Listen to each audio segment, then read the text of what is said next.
Je pense qu'il est vraiment temps d'arrêter de normaliser le fait de faire galérer une personne pour vous mettre en couple avec. Je ne sais pas si vous vous rendez compte à quel point les calculs, les silences radio, entre autres, sont devenus des étapes normales dans la relation.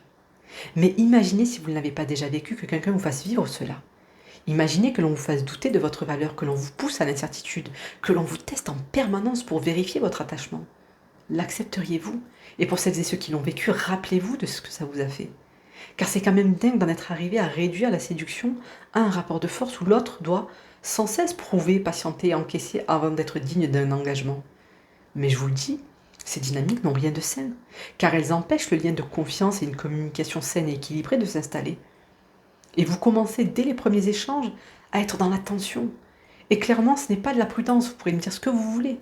C'est une manière d'exercer une forme de contrôle émotionnel sur l'autre.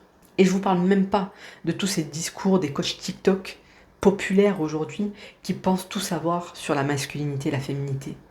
Ces personnes prétendent vous aider à mieux comprendre les dynamiques relationnelles, mais en réalité, elles ne font que creuser le fossé qui était déjà présent.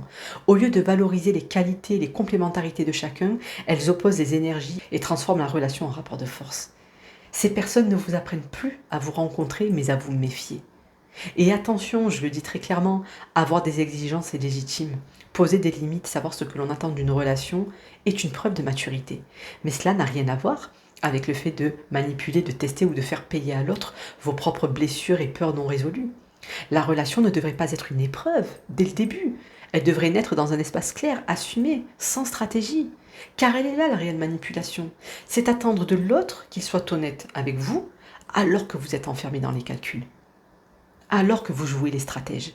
Alors avant d'exiger quoi que ce soit, chacun devrait d'abord se remettre en question et cultiver sa propre sincérité. C'est là que commencent les relations authentiques. Alors soyez vous-même et laissez l'autre en faire autant.